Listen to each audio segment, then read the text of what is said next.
ابو بکر کریم علیہ السلام کی یہ حدیث طیبہ کہ اگر میت کو دفن کر لیا جائے اب آگے کیا کیا جائے۔ عموماً یہ ہوتا ہے کہ میت دفن ہو گئی، اب پیچھے مڑ کے دیکھنا بھی کہ نہیں میت کا معاملہ کیا ہے، دیکھنا بھی نہیں ہے۔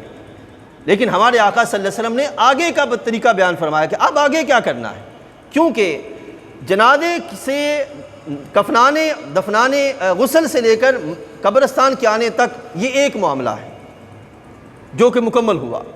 اب اس کے بعد میت جب قبر میں پہنچ گئی تو اب بڑا معاملہ شروع ہونا ہے۔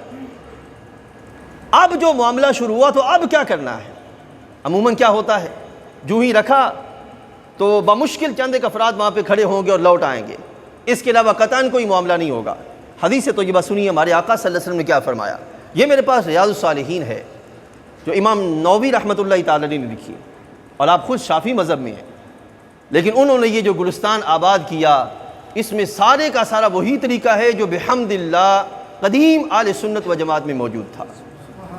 اب اس سے تھوڑا تھوڑا رکتے جا رہے ہیں، اپنی جہالت کے سبب یا کم علمی کے سبب پیچھے آ رہے ہیں۔ سنیے، فرماتے ہیں کہ حضرت عثمان بن عفان سے مروی ہے کہ قال کان النبی صلی اللہ علیہ وسلم، نبی علیہ الصلوۃ والسلام اذا فرغ من دفن المیت، جب میت کے دفن کرنے سے فارغ ہو جاتے پھر کیا ہوتا، وقف علیہ، قبر پہ ٹھہرتے، وقف علیہ، قبر پہ ٹھہرتے، وقال، پھر سرکار ارشاد فرماتے۔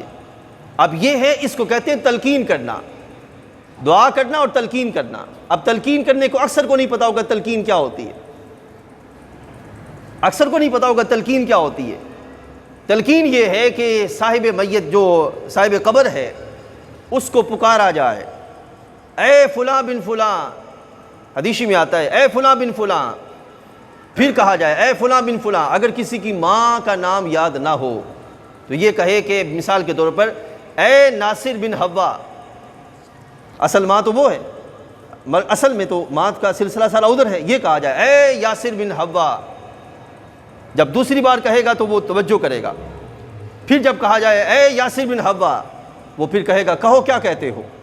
حدیث طیبہ کے الفاظ ہیں، اس وقت بندہ یہ کہے کہ یاد کرو تمہارا دنیا میں کلمہ کیا تھا، یہ یاد کرو، اور وہ کیا تھا، پھر کہے اشہد ان لا الہ الا اللہ وحدہ لا شریک لہ واشہد ان محمد عبدہ ورسولہ، رضیت باللہ ربا وبالاسلام دینا وبمحمد نبیا ورسولا، یہ کلمہ کہا جائے۔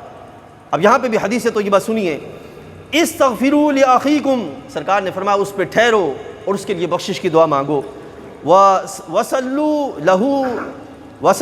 لَهُ تَثْبِيتًا فَإِنَّهُ الْآنَ يُسْأَلُ، سرکار نے فرمایا کہ اس کے لیے ثابت قدمی کی اللہ کی بارگاہ میں دعا کرو۔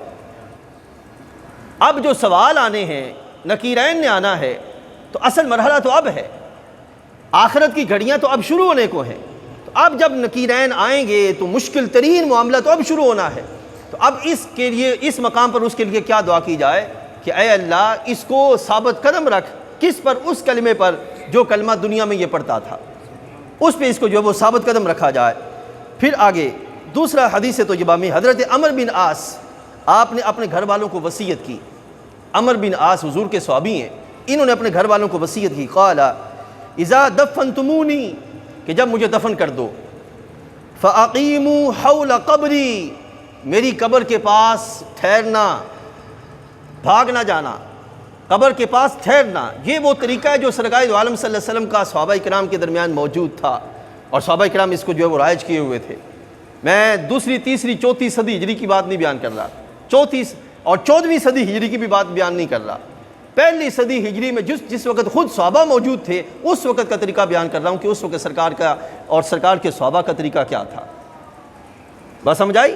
اب سنیے، دفنتمونی فاقیموا حول قبری قدر ما تنحر جزور، فرمایا کہ اس وقت تک ٹھہرنا یا اتنی دیر تک ٹھہرنا جتنی دیر تک اونٹ کو ذبح کر کے اس کا گوشت نہ بنا لیا جائے۔ اب یہ کتنا وقت بنتا ہے؟ کم از کم بھی گھنٹہ، 1.5 گھنٹہ، بزرگ جانتے ہیں اونٹ کو ذبح کر کے گوشت بنانے کا کتنا وقت ہوتا ہے۔ پھر اس کے بعد یقسم لحمہا، کہ یہاں تک کہ اس کے گوشت بنایا جائے اور اس کو جو ہے وہ تقسیم کیا جائے، حتی استأنس بکم وعلم ماذا اراجع بها رسل بی، نبی علیہ السلام حضرت عمر بن عاص فرماتے ہیں کہ یہاں تک کہ میں تم سے مانوس ہو جاؤں اور میں جان سکوں کہ قاصدوں کو کیا جواب دینا ہے، وہ نکیر ہیں جب آئیں تو ان کو کیا جواب دینا ہے، تم نے میرے سرانے پہ کھڑے ہو کے وہ کہنا ہے